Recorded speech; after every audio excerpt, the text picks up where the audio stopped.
Espero que esta semana haya sido de bendición para todos. Han podido tener la oportunidad de leer las reflexiones que diariamente compartimos en la página de la congregación. Yo espero que sí, ¿verdad? Si no, pues búsquenla o entren en las que he mandado.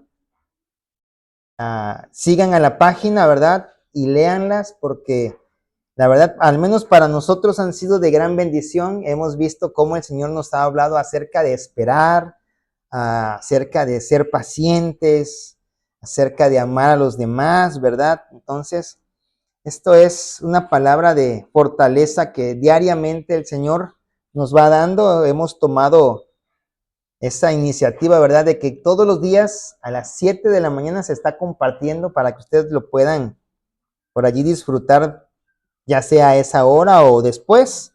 Y así como también el rol de lecturas que llevamos de la palabra, ¿verdad? Hoy estamos leyendo capítulo 7, terminamos de primer libro de los Reyes. Entonces, allí seguimos en un mismo sentir todos, esperamos así en Dios que sea, ¿verdad? Para que nos sigamos fortaleciendo en Él, sobre todo, ¿verdad? Pues buenos días de nueva cuenta. El día de hoy quiero compartir con ustedes una enseñanza a la cual he titulado Ruta de Esperanza. ¿Y de qué vamos a hablar en esta ruta de esperanza? Bueno, pues de esta última semana que nosotros podemos ver en los evangelios y que Jesús vivió antes de ser entregado en la cruz. No fue que los romanos lo mataron, bueno, sí los romanos lo mataron, pero no porque ellos quisieran, sino él mismo dice, nadie me quita la vida, sino que yo mismo la entrego, ¿verdad? Entonces ellos quizás pensaron, Satanás también quizás pensó que le estaban arrebatando la vida, pero en realidad es que él la estaba entregando, porque había un propósito mayor en todo eso, y es lo que queremos hoy analizar, que cada uno de esos días y cada una de las cosas que están registradas en las escrituras no se guardaron allí solamente para que fueran un recuerdo triste o para que lo dramatizáramos, ¿verdad? En algún lugar, sino para que aprendiéramos de ello. Porque como decíamos en la oración, Jesús ya no está en la cruz. Hay muchas personas que piensan que pues Jesús volvió a morir, volvió a estar en el sepulcro, hasta se ponen triste el día sábado, ¿verdad? Porque es el día de luto. Entonces, nosotros estamos gozosos todos los días porque sabemos que nuestro Redentor vive. Amén. Entonces, es lo que queremos el día de hoy ir analizando. Son varios días, entonces hay que meterle nitro, ¿verdad? Para que este asunto no se alargue de más. El objetivo de esta enseñanza es recordar juntos, aquí era como iglesia, la importancia de la vida, pasión y muerte y resurrección del Señor Jesús como base de la obra de redención, ¿verdad? Entonces, esto es sumamente importante. Encontramos en los evangelios a un hombre chaparrito que no podía ver a Jesús por causa de la multitud que se arremolinaba, y él tomó la decisión de subirse a un árbol, ¿verdad? Y desde allí podía ver a Jesús y obviamente Jesús lo podía ver. Claro, aunque estuviera escondido, Jesús sabía que él estaba allí. Y él estaba en Jericó y le dice, baja de allí porque necesito ir a tu casa. Y todos se escandalizaban de cómo va a ir a casa de un pecador. Pero bueno, ¿quién de aquí no es pecador? Y Jesús ha entrado en nuestro hogar a cambiarnos, ¿verdad? Y es lo que Jesús, es lo que hace con cada una de las personas que toca o lo que quiere hacer. Hay veces que nosotros nos ponemos un poquito más duros. A lo mejor usted, al contrario mío, ¿verdad? Fue más dócil ante el Señor y al primer llamado le aceptó, ¿verdad? Yo fui un poco más testarudo. Entonces el Señor me tuvo que llamar 2 o 3 veces hasta que yo decidí decir, bueno, y si tanto me llama, es algo bueno que me debe ofrecer, ¿verdad? Después de esto, Jesús camina y entra hasta Jerusalén con todos sus discípulos, sus alumnos, ¿verdad? Aquellos que estaban aprendiendo de él, así como usted y yo caminamos detrás de Jesús porque queremos aprender de él. Ellos estaban aprendiendo, ¿verdad? Y si usted se pone a analizar la diversidad que había entre los discípulos de Jesús, ¿verdad? Habían de todo, ¿verdad? Hasta guerrilleros, publicanos, Mateo, ¿verdad? Leví, que era cobrador de impuestos. Había un ladrón, Judas, el que finalmente lo entregó. Había una persona que todo lo cuestionaba, que es Tomás, ¿verdad? El Dídimo. Y así, una diversidad tan grande que Dios también las elige de esta manera a través de Jesús para darnos a entender que no importa de dónde tú o yo vengamos, tenemos entrada al reino de Dios por Jesús, no porque tú o yo seamos buenos, porque seguramente, así como Pedro, ¿verdad? Cuando Jesús le dijo, boga mar adentro y echa las redes, él le dijo, mira, ya hemos trabajado toda la noche, pero en tu nombre, ¿qué significa ese en tu nombre? Obedeciendo a lo que dices, ¿verdad? Las voy a volver a echar. Y esto es un paréntesis que nunca abrí para aquellos que están diciendo por allí que el bautismo solamente es en el nombre de Jesús. Y están en lo cierto, nada más que ellos todavía no lo acaban de entender. Ellos piensan que solamente debemos bautizar en el nombre de Jesús. Es decir, debemos decir, yo te bautizo en el nombre de Jesús. Pero esto es igual que lo que le dijo a Pedro, o que Pedro le dijo a Jesús, en tu nombre las echaré. Por obediencia a ti, las echaré. Y entonces, cuando en la palabra de Dios dice, bautícenlos en el nombre de Jesús, es decir, siguiendo la enseñanza, obedeciendo a Jesús. ¿Y cómo debemos bautizarnos? En el nombre del Padre, del Hijo y del Espíritu Santo, ¿verdad? Entonces viene él, entra a Jerusalén y sucede algo maravilloso que en la palabra de Dios tenemos el título ahí en la Reina Valera, es la entrada triunfal. Esto lo podemos revisar completito si ustedes gustan en su casita, porque si lo leyéramos todo aquí, tardaríamos 2-3 horas, ¿verdad? Y aparte con el pastor que a ustedes les tocó, pues dicen allí que me gusta hablar mucho. Entonces, mejor vamos a cortando desde el principio. Desde Lucas capítulo 19, versículo 28 al 44, podemos ver esta primera parte, esto que sucede el primer día de la semana y que muchos dicen, el domingo de Ramos, bueno, supongamos que se llama domingo de Ramos, ¿no? Pero es la entrada triunfal. Es el momento en el cual Jesús entra a la ciudad de Jerusalén montado en un asno. Esto ya había sido profetizado, ¿sí?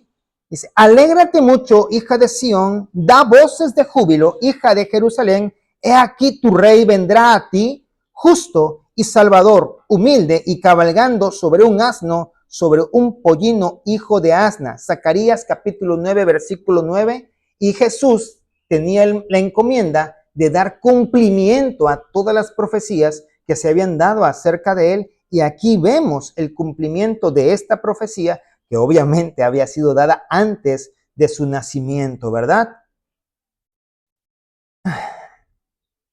Estando él entrando, la gente se arremolinaba y decía, Hosana al que viene en el nombre de Dios.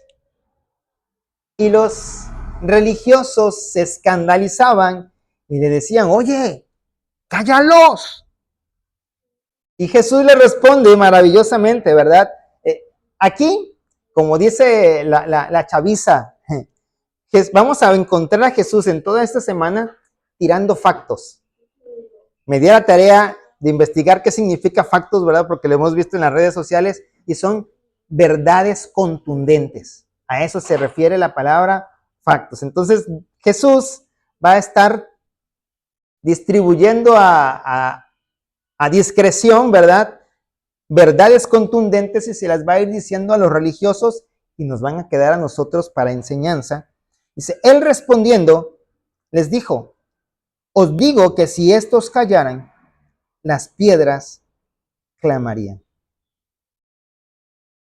En este mismo día podemos encontrar a Jesús llorando por la ciudad de Jerusalén. Y allí también es cuando en su oración ¿verdad? A solas, dice que no va a quedar piedra sobre piedra, por cuanto no conocieron el tiempo de su visitación. ¿Qué nos enseña la palabra de Dios en este primer día? Que nosotros debemos reconocer a nuestro Rey, aunque no venga con el glamour que nosotros esperamos que venga. Porque en verdad el pueblo de Israel esperaba, ¿verdad?, a un rey que viniera montado en un corcel, un ejército detrás y que viniera a derrocar a Roma. ¿Cuántos de nosotros hemos esperado o sabemos de personas que esperan a un Dios que los saque del lugar en donde está, llámese pobreza, llámese tristeza? Pero Dios lo que viene a hacer es a darnos una mayor salvación.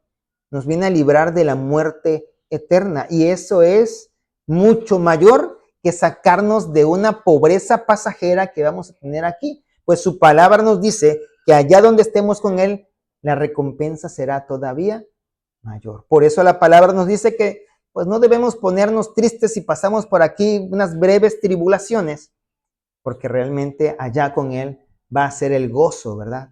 Va a ser el gozo, el disfrute.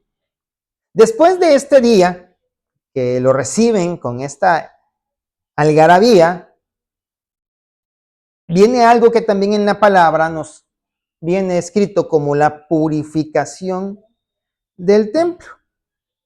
Jesús regresa a Jerusalén. Hasta este momento, Jesús no se mantenía en Jerusalén. Llegó a Jerusalén, pero su costumbre era irse hasta el Monte de los Olivos.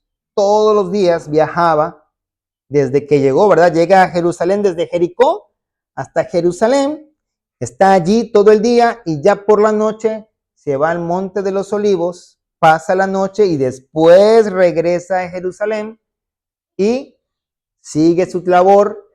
Llega la noche, se vuelve a ir hasta el Monte de los Olivos y así todos los días, aunque ya no se los diga, vamos a entender que todos los días él se fue al Monte de los Olivos y regresaba a Jerusalén, ¿verdad?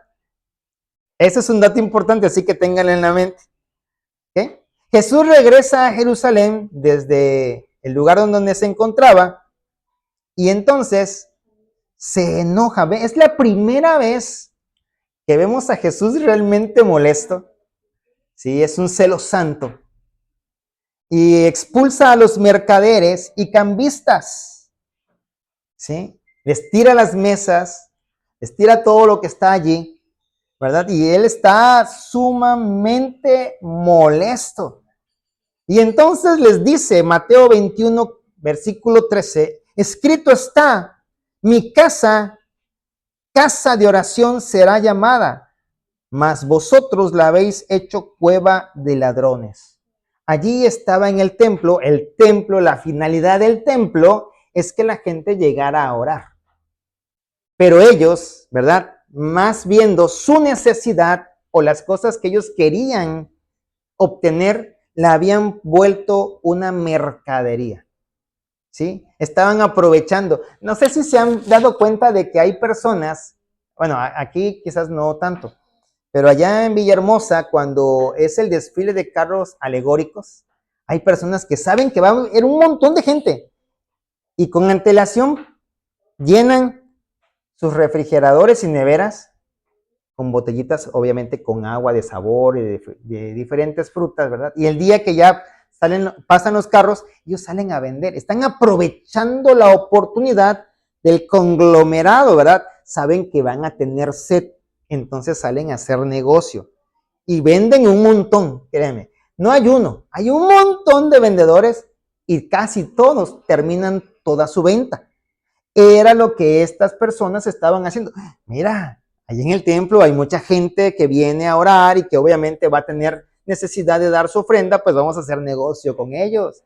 Vamos a tener allí las palomas, vamos a tener ahí los animalitos, ¿verdad? Vamos a incluso a tener la harina, porque había veces que en lugar de un animalito se daba harina, ¿verdad? Y pues te la vendemos. Y ya no se la vendían a precio de costo, sino que le elevaban el precio y obviamente sacaban un buen billete. Y esto es lo que a Jesús le molestó.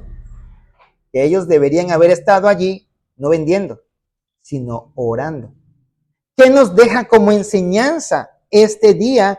Que nosotros debemos tener un celo, un respeto por la santidad de las reuniones. No importa dónde sea. A lo mejor es la comunidad, a lo mejor es la vigilia, a lo mejor es el servicio de doctrina, el servicio de liderazgo, la reunión de domingo, pero yo tengo que estar poniendo mi atención en lo que verdaderamente es importante. Probablemente yo tenga otras muchas cosas en las cuales pensar, pero necesito enfocarme para que entonces este acto que estoy realizando sea agradable a Dios. Pero si yo estoy pensando, ¿verdad? Solamente en mis necesidades, no le voy a poner atención a un Dios que quiere hablarme algo que yo necesito saber. Posteriormente a este día viene una preguntadera de parte de los religiosos, al cual la Biblia no lo titula así, yo le puse ese título, ¿verdad? Día de controversias. Y aquí es cuando Jesús se pone un poquito más, ¿cómo llamarlo? No es llamarlo serio, pero sí dijo verdades más crudas, más directas. Y esto lo podemos leer en todo el capítulo 20 y 21 del Evangelio de Lucas. Y Jesús entra al templo, como todos los días hacía, ¿verdad? Y entonces hay gente religiosa. Y cuando digo religiosa, no es una persona seguidora de Cristo, ¿verdad? O de Dios fielmente, sino una persona hipócrita, ¿sí? El ser religioso es ser hipócrita porque pensamos que los ritos sustituyen al poder de Dios, como aquellos que piensan que el bautizo salva o perdona pecados.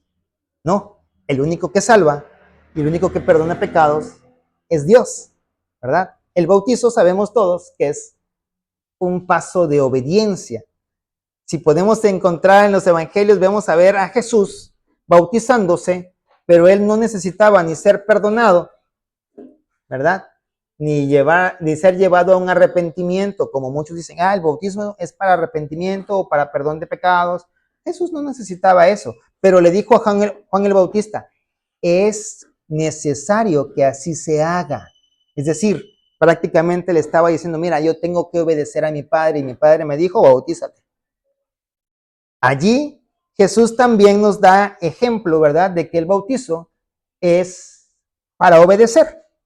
Y entonces, en este mismo día, vamos a ver cómo Jesús también habla acerca de la traición de Judas y también habla de las negaciones que Pedro va a realizar. Vamos a leer Lucas capítulo 20, versículo del 2 al 3, y empiezan las preguntas, ¿verdad? Incisivas, porque ellos querían sorprender a Jesús en algún error.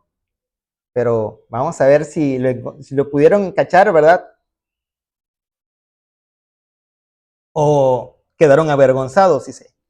Y le hablaban diciendo, dinos, ¿con qué autoridad haces estas cosas? ¿O quién es el que te ha dado esta autoridad? Ellos querían saber, pero no para entender, no para aprender, sino para tratar de hacerlo caer. Y entonces, respondiendo, dice Jesús, les dijo, os haré también una pregunta. Respondedme, ¿el bautismo de Juan era del cielo o de los hombres? ¿Sí? Y les sigue diciendo, si ustedes me contestan, entonces yo les voy a contestar. Y entonces empieza los religiosos, ¿verdad? En una disyuntiva, porque decían, bueno, si decimos que es de los hombres, nos echamos encima al pueblo porque tenían a Juan como profeta. Y si decimos que es del cielo, van a decir, entonces, ¿por qué lo mataste? ¿No? ¿Por qué lo encarcelaste? Entonces, no, pues no sabemos. Pues yo tampoco les digo de parte de quién vengo. ¿Sí? Él empieza firme en sus convicciones y esto también nos enseña a que nosotros debemos permanecer firmes en nuestras convicciones. No importa cuánto te cuestionen, porque seguramente, ¿verdad? Y es lo que le pasa tristemente a muchas personas que estudian la universidad, y no con esto estoy diciendo que sea malo estudiar la universidad, pero en universidad te vas a encontrar a mucho maestro ateo, mucho maestro que le encanta confrontar con los alumnos cristianos porque piensan que ellos no se van a poder defender. Y a la verdad hay muchos que no se saben defender y tambalean en sus convicciones. Por eso toda persona que llegue a la universidad debe estar bien cimentada, porque si no es cuando empezamos a ver jóvenes que empiezan a desertar de las congregaciones porque los empiezan a hacer tambalear, ¿sí? Porque les empiezan a hacer preguntas y ellos en lugar de cuestionar, responden. Y entonces como responden, el otro ya sabe qué le va a refutar y el otro como no sabe qué seguir contestando, dice, entonces lo que aprendí está mal. ¿Sí? Entonces, aquí tenemos esta primera enseñanza. Después de esto, de estas preguntas, Jesús le empieza a dar una parábola de acerca de los labradores malvados. No sé si se acuerdan ustedes, que les dice, bueno, había un hombre que tenía un terreno, tenía sus trabajadores, ¿verdad? Lo rentó a unos trabajadores y entonces mandó a otro de sus siervos a pues, pedir cuentas del terreno. Y entonces agarraron y golpearon a los trabajadores regresaron y así varias veces con el amo, el dueño del terreno. Y entonces dijo el dueño del terreno, bueno, voy a mandar a mi hijo, seguramente a este lo van a respetar. Y entonces los otros dijeron, ¡ay, viene el heredero! Si lo matamos nos quedamos con todo. Y entonces esto hicieron. Entonces estos religiosos estaban entendiendo que estaba hablando de ellos. Y entonces más se enfurecieron, ¿sí? Y también él les dice una verdad irrefutable acerca de él mismo, ¿verdad?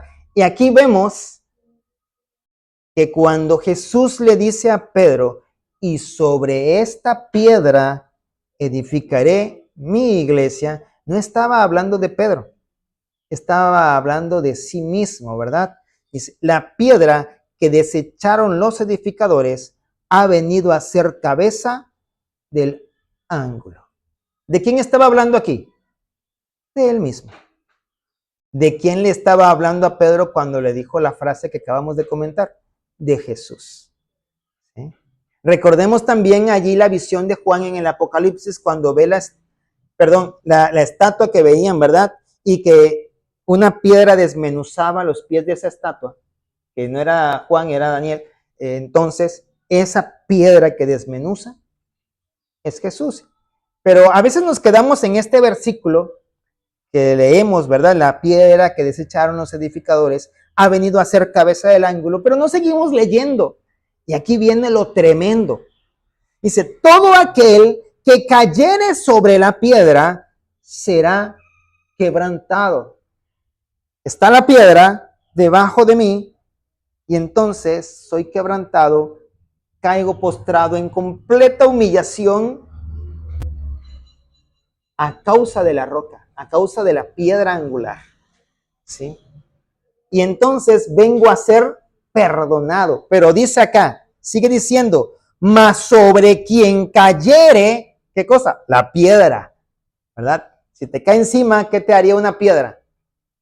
Te despedaza, ¿verdad? Por eso dice, le desmenuzará.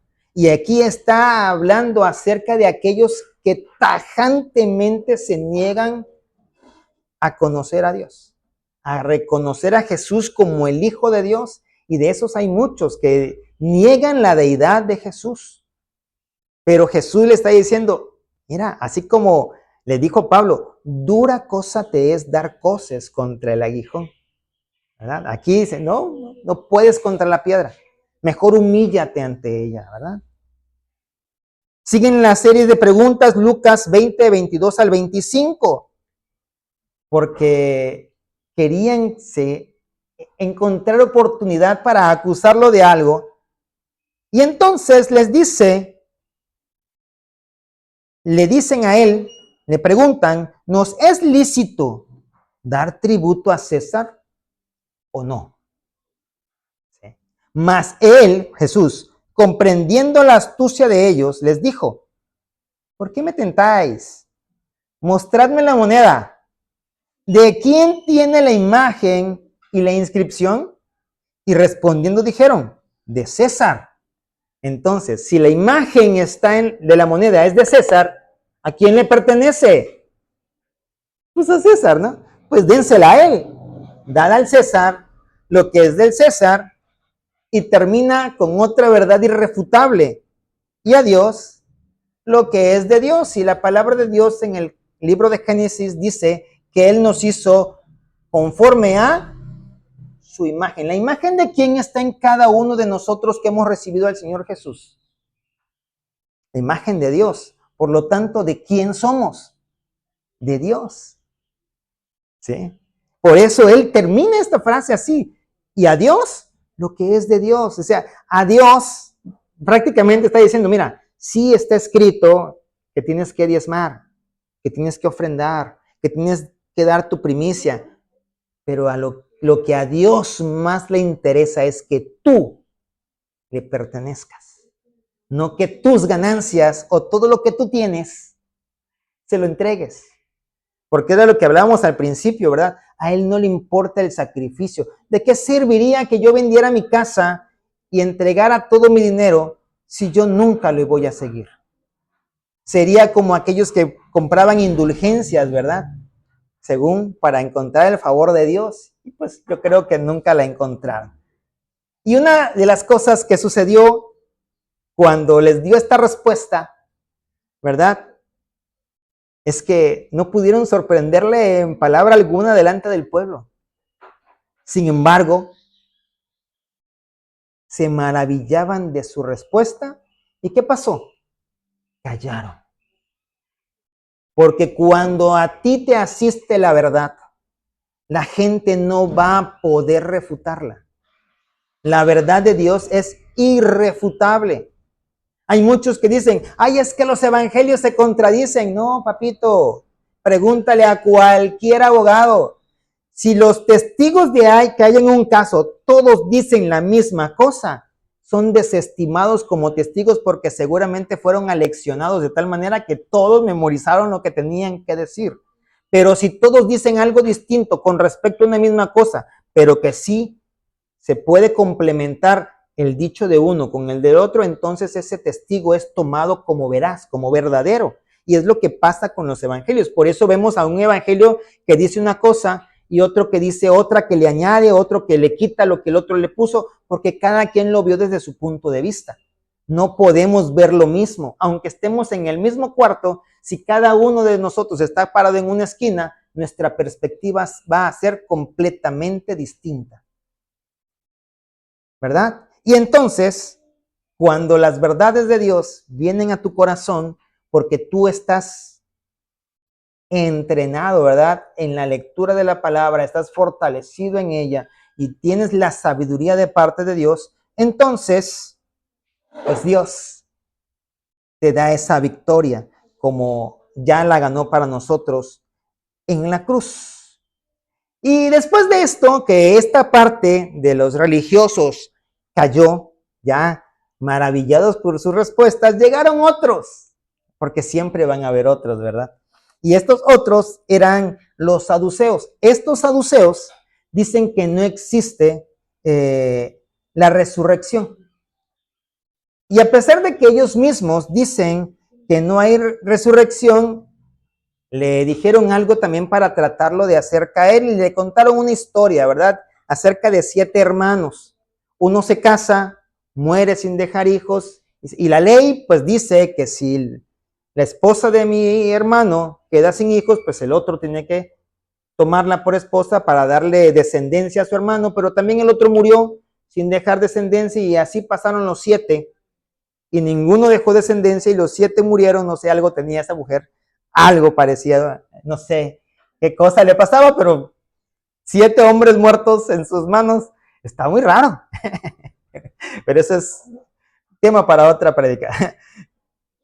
Y ellos le preguntan, en la resurrección pues, ¿de cuál de ellos será la mujer?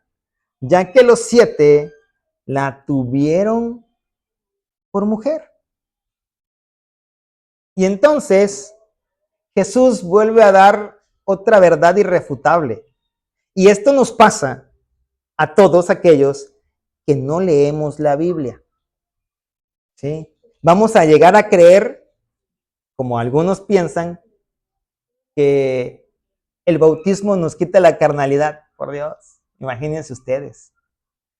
Hay una persona que murió hace unos días y que hubo una gran revolución de parte de todos los que estaban con él. No sé si se acuerdan, no vamos a decir el nombre, ustedes se van a acordar. Pero que encontraron hasta un altar con un salmo mutilado allí. Y esa persona fue bautizada. Digo, ¿se le quitó la carnalidad? No. Entonces, no, el bautismo no quita la carnalidad. Nosotros tenemos que desarraigarnos del viejo hombre. Dios no va a venir a hacer lo que nos corresponde a nosotros. Nos deja una tarea difícil, sí, pero que no nos abandona en ella, ¿verdad? Y entonces les dice esta verdad, Mateo 22, versículos del 29 al 30. Entonces, respondiendo Jesús, les dijo, erráis, o sea, estás equivocado. Pero después le dice, ¿por qué estaba equivocado? Es porque ignoras las escrituras. De allí nos enseña, ¿verdad? El Señor, que es necesario que tú y yo leamos la palabra de Dios. De esa manera no nos va a engañar nadie. Recuerde que la palabra dice que cuando se revele el inicuo, el anticristo, pues, dice, va a engañar, si fuere posible, incluso a los elegidos. Pero a los elegidos que ignoran las escrituras. Por eso usted y yo tenemos que ejercitarnos en la lectura de la palabra, aunque estés cansado, aunque tengas muchas cosas que hacer, aunque tengas problemas, aunque estés enojado con Dios, vaya, puedes enojarte con Dios, claro, te puedes enojar con Dios, a Dios no le afecta que tú te enojes, porque Él no está por la labor de mantenernos contentos, está por la labor de salvarnos, nos va a incomodar, y eso nos va a pasar a todos, ¿verdad? Y entonces volvemos a leer. Entonces respondiendo Jesús les dijo, erráis ignorando las escrituras y el poder de Dios, porque en la resurrección ni se casarán ni se darán en casamiento, sino serán como los ángeles de Dios en el cielo. Y Jesús sabía que estas personas, los saduceos, pues no creían en la resurrección. Y entonces no solamente le respondió, sino que después le dice, mira, la resurrección existe, porque Dios es Dios de vivos y no de muertos. Date cuenta cómo Dios mismo dice, yo soy el Dios de Abraham, el Dios de Isaac y el Dios de Jacob. No dice, yo fui el Dios de Isaac, el Dios de Abraham y el Dios de Jacob, como si ya ellos ya no fueran. Están vivos en la presencia de Dios, ¿verdad? Por lo tanto, le dice, mira, la resurrección existe. ¿Por qué tampoco creen en ella? Por lo mismo, porque ignoran las escrituras, ¿verdad? Le estaba citando un pasaje que estaba en las escrituras, porque Jesús conoce las escrituras, ¿sí? ¿Y qué pasó con estas personas? No pudieron sorprenderle en palabra alguna delante del pueblo y también quedaron maravillados, ¿verdad? Después se encuentra allí mismo, en ese mismo día, a unas personas que estaban hermoseando el templo, así como nosotros nos hemos esforzado poquito, ¿verdad? Pero vamos pianito, tranquilos. Que estaban adornando mesas, que estaban poniendo bonito todo el ambiente. Entonces les dice que vendrán días en donde no quedará la misma oración que él ya había dicho en privado acerca de la ciudad, se los dice a estas personas. Vendrán días en los que no quedará piedra sobre piedra que no sea destruida. Y aquí viene otra pregunta que vino ese mismo día y le dice, y le preguntaron diciendo, maestro, versículos 7 al 20 de Lucas 21, ¿cuándo será esto? ¿Y qué señal habrá cuando estas cosas estén por suceder? Y él allí contesta, ¿verdad? Él entonces dijo, mirad que no seáis engañados. Nos advierte, no nada más a ellos, a nosotros. Porque vendrán muchos en mi nombre diciendo, yo soy el Cristo, y el tiempo está cerca, mas no vayáis en pos de ellos. Y cuando oigáis de guerras y de sediciones, no os alarméis, porque es necesario que estas cosas acontezcan primero, pero el fin no será inmediatamente. ¿Será que hemos visto estas cosas? Y más en estos últimos días. Y muchos pensábamos, no, eso está lejos de nosotros estamos acá en México, aquí no pasa eso, ¿verdad? Y sí, realmente no hay una guerra contra otro país, pero sí hay una guerra interna. Entonces, también hemos escuchado de guerras. Y le sigue diciendo, ¿verdad? Vamos a leer, vamos a llegar hasta el 20. Entonces les dijo, se levantará nación contra nación y reino contra reino, y habrá grandes terremotos y en diferentes lugares hambres y pestilencias, y habrá terror y grandes señales en el cielo. Pero antes de todas estas cosas os echarán mano y os perseguirán y os entregarán a las sinagogas y a las cárceles y seréis llevados ante reyes y ante gobernadores por causa de mi nombre. Qué bonito, ¿verdad? Qué fácil es seguir a Jesús, ¿no, verdad? Esto es para valientes. Imagínense ustedes los discípulos. ¿Se acuerdan que Jesús los mandó de 2 en 2? Pero esto pasó después de que habían matado a Juan el Bautista. Ya había un muerto. Y Jesús estaba siendo perseguido por el Sanedrín. Aún así, los envía de 2 en 2. ¿Acaso creen ustedes que esas personas no fueron con miedo? Pero a pesar del miedo, lo hicieron. ¿Será que va a haber personas que a ti y a mí nos van a criticar, nos van a juzgar, van a hablar mal de nosotros y van a procurar nuestro mal por el simple hecho de ser cristianos? ¿Y eso te debe apartar de la fe en Cristo? ¿Será que nuestros propios hermanos nos van a hablar, oye, no, ¿por qué sigues llegando allí? Fíjate que así y así y así me hicieron y mira. ¿Será que va a haber esas voces que nos van a decir? ¿Será que nosotros mismos vamos a generarnos esas voces? No, pues yo conozco una gente que se congrega todos los días y son malísimos. ¿Para qué llego? ¿Será que va a haber personas así? Vamos a ver personas así. Pero ese miedo a ser igual que otros se nos debe quitar cuando nosotros entendamos la palabra de Dios. Porque nosotros no vamos en el nombre del pastor, vamos en el nombre de Jesús. Por eso es que nosotros no creemos que la iglesia haya sido edificada sobre Pedro como muchos creen, ¿no? Y sobre esta piedra, ay, es que Pedro significaba piedra, habla de... No, imagínense ustedes que la iglesia hubiese sido edificada sobre un hombre mortal e imperfecto. No, ya hubiera sido destruido. Años tiene que hubiera perecido. Pero fue edificada sobre lo perfecto, sobre lo inmutable, sobre lo santo, que es Jesús. Por lo cual, tú y yo no debemos tener miedo, porque dice la palabra igual, Jesús les decía a sus discípulos que le dijeron, oye, espérate, nos da miedo ir. Que no tengan miedo de aquel que puede destruir el cuerpo, pero el alma no puede matar.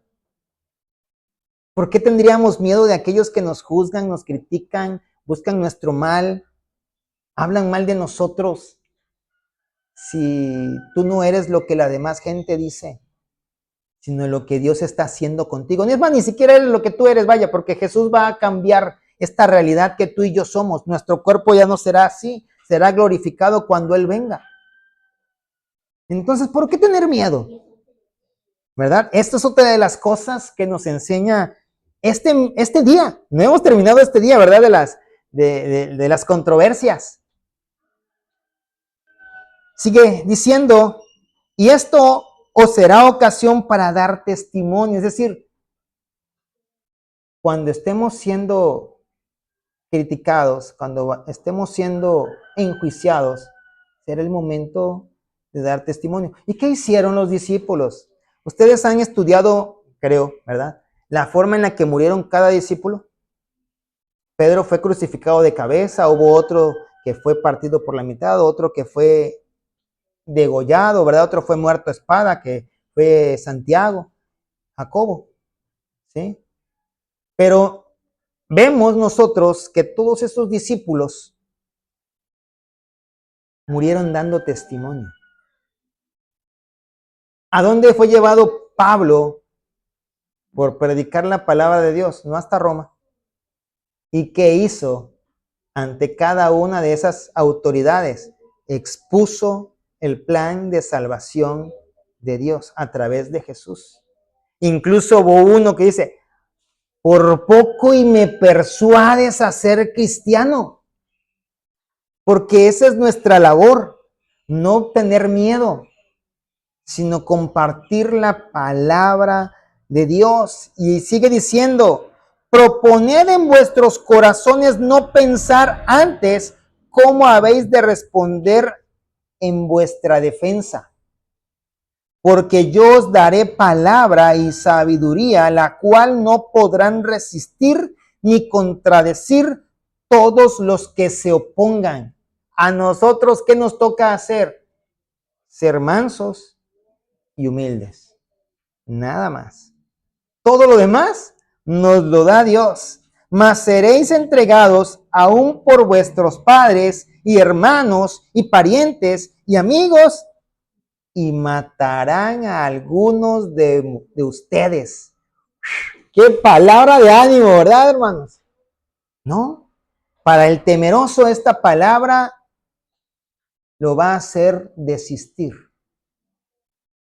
Pero aquellos que amamos a Dios, dice su palabra, todas las cosas nos ayudan a bien.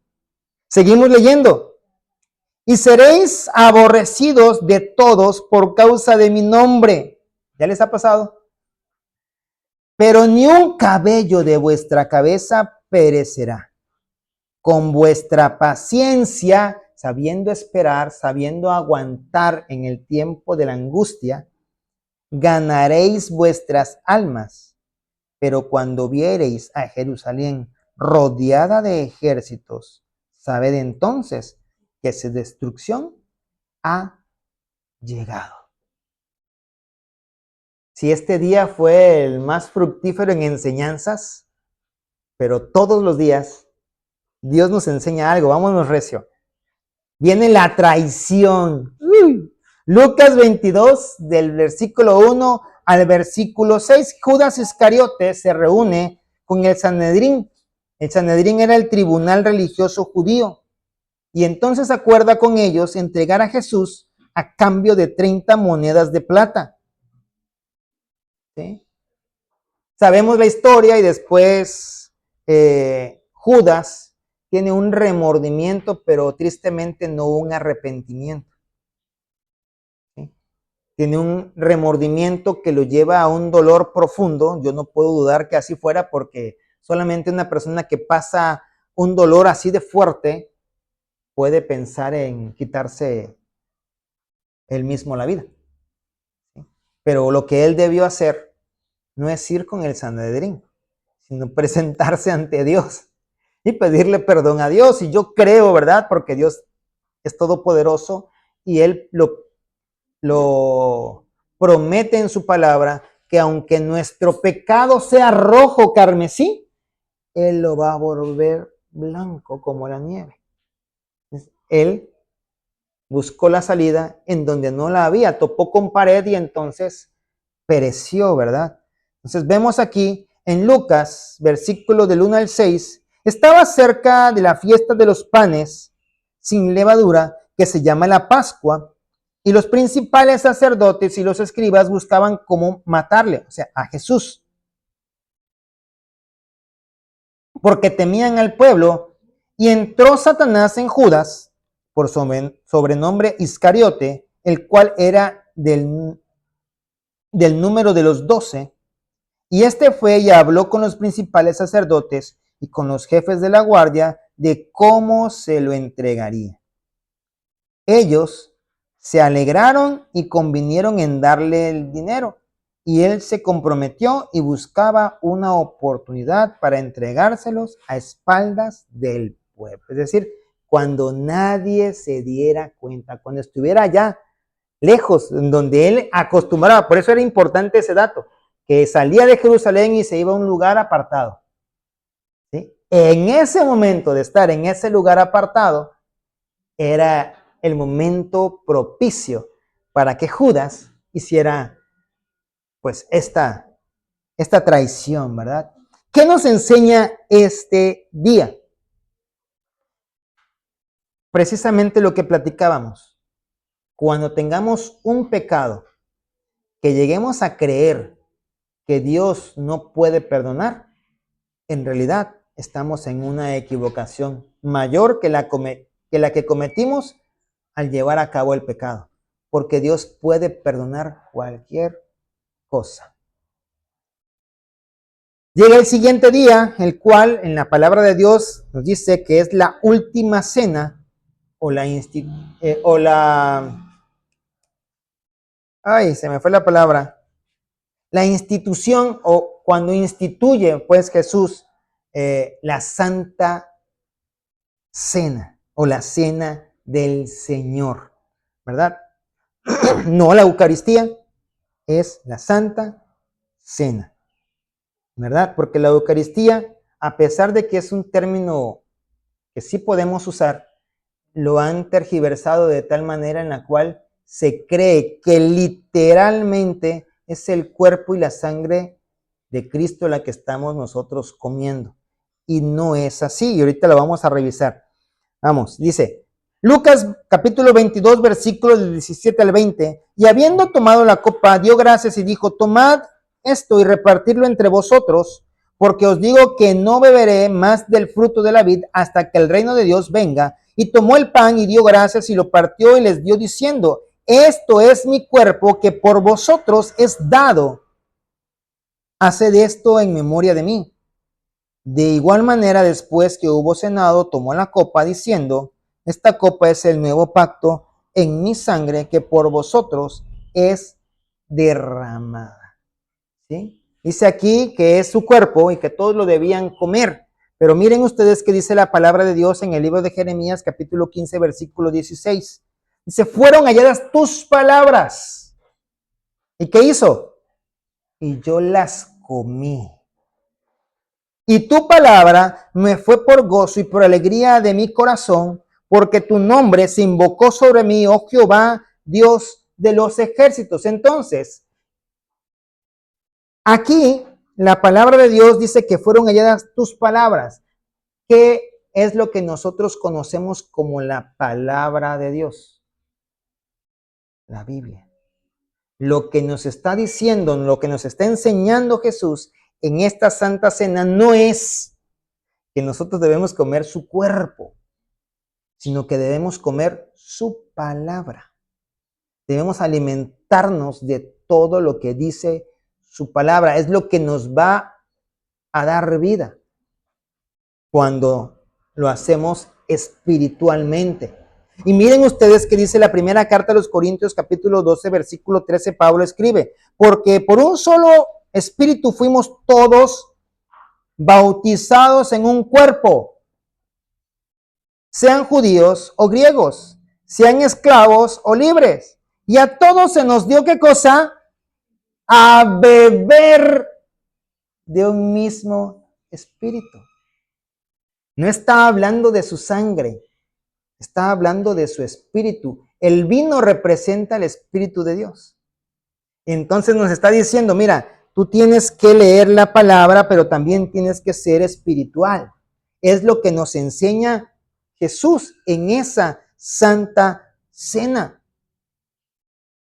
No que debemos comer, que la transubstanciación de esos elementos hace que se conviertan en la carne y la sangre de Cristo.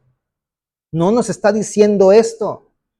Miren, ustedes son parte de mi cuerpo, pero para ser parte de un cuerpo verdadero, tienen que conocer todo lo que nos mantiene unidos a través de la palabra.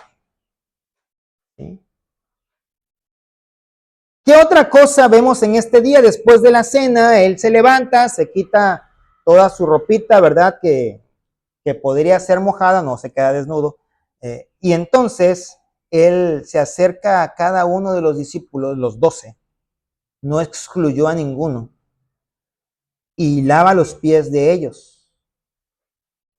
Y entonces Juan, capítulo 13, versículo del 4 al 10, dice: se levantó de la cena y se quitó su manto, y tomando una toalla, se ciñó. Luego puso agua en un lebrillo y comenzó a lavar los pies de los discípulos y enjugándolos con la toalla con que estaba ceñido. Y entonces Pedrito, ¿verdad? Que era bastante bien respondón, era un poquito imprudente a veces. Dice, no me laves. Entonces Jesús le contesta, mira, si no te lavo, entonces no tienes parte conmigo. Y entonces Pedro le dice, no, pues báñame todo. No, pues no, espérate, el que está limpio no necesita más que lavarse los pies, pero lo estaba diciendo, ¿verdad? Porque sabía quién lo iba a entregar. Y entonces Jesús en esta acción nos enseña que el servicio debe ser humilde. Jesús invierte las normas sociales, ¿verdad? Precisamente por eso su palabra dice que Él vino para servir y no para ser servido. En ese tiempo, los que estaban en autoridad les gustaba ser servidos. Y ahí no lo podemos negar, ¿verdad? Hay pastores que nos gusta ser servidos y a otros que subimos llamados a servir. Y algunos somos a veces de un tipo y a veces nos transformamos del otro. Sí, como que nos camuflamos de repente, ¿verdad? O como que agarramos coherencia a veces y ya servimos. ¿Ve? Entonces, Jesús invierte, ¿por qué? Porque cada vez que alguien era un maestro, como él, pues eran los alumnos los que le daban honra.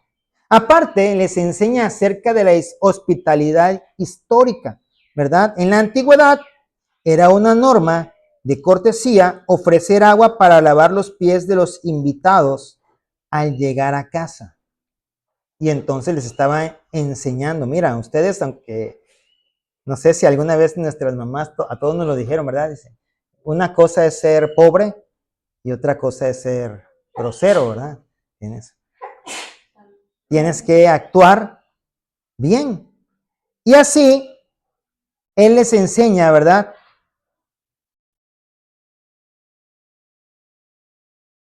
Dice aquí, Juan capítulo 13, versículo 11 al 13.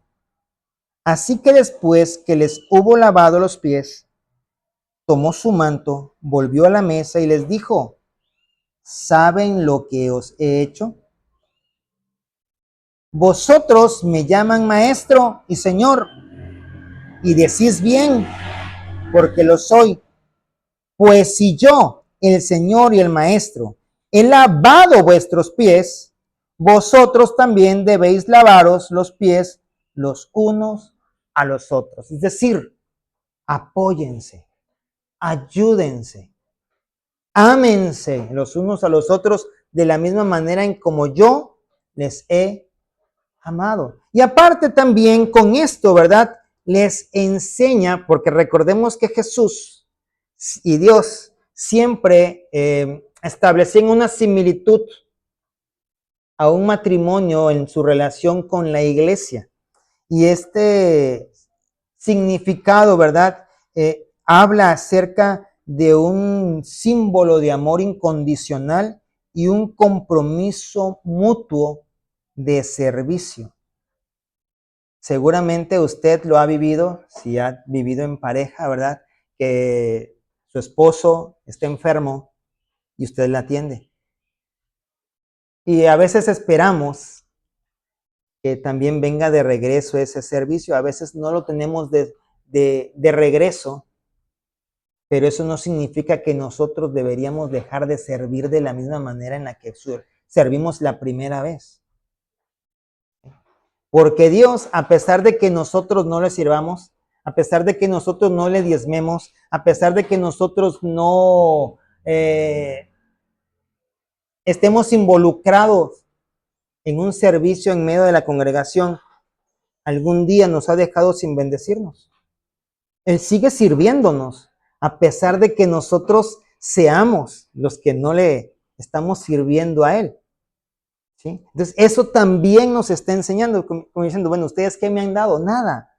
Yo les he dado porque soy su maestro, pero yo les quiero servir. ¿Sí? Dice, y saliéndose fue como solía. ¿Recuerdan que les dije a dónde se iba? Al monte de los olivos, y sus discípulos también le siguieron. Y entonces los dejó orando, sabemos esta parte, ¿verdad? Y a veces como que somos muy duros con los discípulos, porque decían, no pudieron orar ni una hora. Yo vengo a la vigilia, nos chutamos 3 horas, papá. 3 horas. Ajá. Soy más que los discípulos de Jesús. No, tranquilos. Tranquilation, dice aquel, ¿no? Miren, recuerden ustedes que ellos llegaron desde Jericó a Jerusalén, ¿verdad? De Jericó a Jerusalén hay 54 kilómetros, los cuales ellos no recorrieron en burro ni en carreta, sino ¿cómo? Caminando. Ok. Después, desde Jerusalén hasta el Monte de los Olivos hay 7.2 kilómetros de distancia. Y lo recorrían por la noche, cansados de todas las actividades del día, y por la mañana, recién levantaditos y desayunaditos, 7 kilómetros de regreso. Si nosotros hiciéramos la contabilización de cuánto recorrieron en todos esos días hasta el momento en el que Él les dijo, pónganse a orar, llevaban más de 120 kilómetros caminados, nada más en sus idas y regresadas, no contabilizando todo lo que hacían en el pueblo. Ahora yo digo, nosotros caminamos tanto y a veces cuando estamos en casa ya orando en la noche, seamos sinceros, no me digan, pero seamos sinceros con el Señor. Aguantamos a orar 1 hora sin dormirnos. Estamos cansados de las actividades del día, ¿cierto? Y no nos cansamos tanto como con los discípulos. Era lógico que se iban a dormir, estaban cansados del camino, como dice aquella canción, ¿verdad? Sí. Este día también Judas le traiciona. Cumple, ya sabía, ¿verdad? Mira, a tal hora vamos a estar llegando al Monte de los Olivos. Vamos a estar solitos, porque Él siempre nos deja y se va a orar más lejos de nosotros. Y allá, cáele. Es el momento preciso, ¿verdad? Y entonces, vemos, dice, mientras Él aún hablaba, se presentó una turba, porque Él llegó con los discípulos y le pregunto, no pudieron orar ni 1 hora. Dice, y el que se llamaba Judas, uno de los 12, al frente de ellos y se acercó hasta Jesús para besarle. Entonces Jesús le dijo, Judas, ¿con un beso entregas al Hijo del Hombre? ¿Será que Jesús sabía que Judas lo iba a traicionar? Claro, que por supuesto que desde luego que yes, ¿verdad?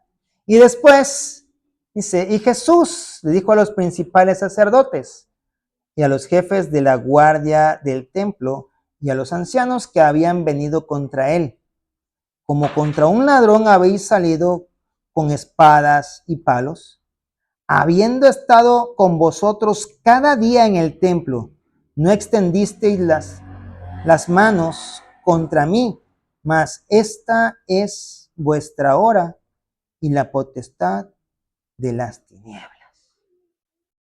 ¿Verdad? ¿Qué nos enseña todo esto, aparte de lo que ya hemos ido repasando? Que no importa todo lo que suceda en contra nuestra, debemos mantener la paz.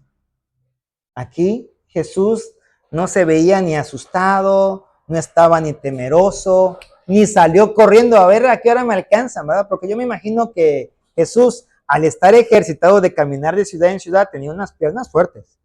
Por lo tanto, su carrera era ágil, ¿verdad? Entonces, a lo mejor es, de aquí que me agarren. No, él se quedó quietecito. Por eso su palabra dice, fue a la cruz como oveja que va al matadero. Él estuvo en paz porque sabía para qué había sido llamado. Siguiente día, pasión y muerte. Jesús es juzgado, injustamente por cierto, ¿verdad? Ante Caifás, Pilato y Herodes, es azotado y coronado de espinas y burlados. El rito de la crucifixión no lo inventaron los romanos, ya existía, ellos solamente lo perfeccionaron. No a todos los que eran crucificados le ponían la corona de espinas. Esto fue un acto de burla hacia Jesús directamente, ¿sí? Entonces son cosas históricas que nosotros podemos encontrar y lo podemos leer más en Lucas, capítulo 22, del versículo 63 al 71, ¿sí? Ahorita vamos a revisar algunos de estos pasajes.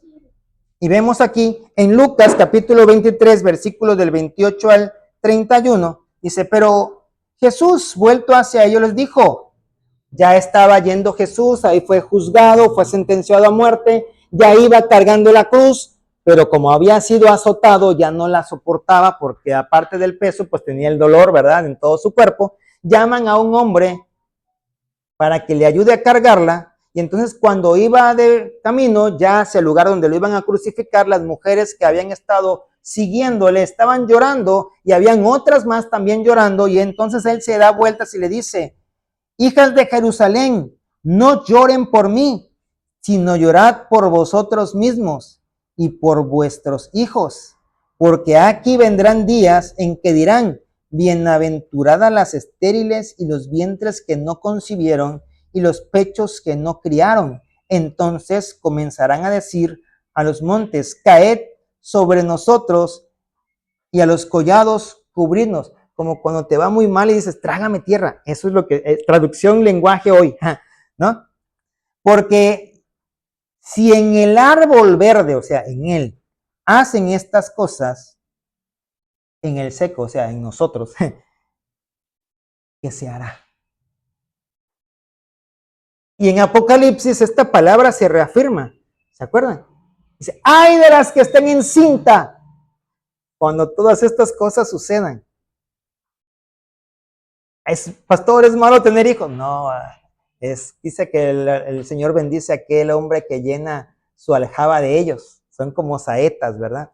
Pero en este momento al cual apunta Jesús, no cualquier día, a este día en especial que está en el futuro. ¿Qué día será? No lo sé, no les puedo decir, no, ya lo sabremos cuando estemos en ese día. Créanme que les voy a decir, ya hermano, ya estamos allí, ¿verdad? O quién sabe, ni nos veremos, ¿verdad? Porque yo espero que todos seamos arrebatados con el Señor. Pero bueno, entonces viene la crucifixión. ¿A qué hora es crucificado? A las 9 de la mañana, según nuestro horario. A la tercera hora, según el conteo de su tiempo. ¿A qué hora muere? A las 3 de la tarde, según nuestro horario. Y según la forma en la que ellos contabilizaban el tiempo, a la hora novena. ¿Sí? Vamos a leerlo, para que no, el pastor está inventando. No. Marcos, capítulo 15, versículo del 25 al 26, y después nos vamos un brinquito al 33, del 33 al 37. Dice, era la hora tercera cuando le crucificaron y el título escrito de su causa era el Rey de los Judíos. cosa que a los fariseos les molestó, porque no, queremos que diga que decía que era el rey de los judíos. No. Y le dice aquel que los mandó, no, ya, yo lo mandé a escribir así, así se queda. Yo soy el que manda.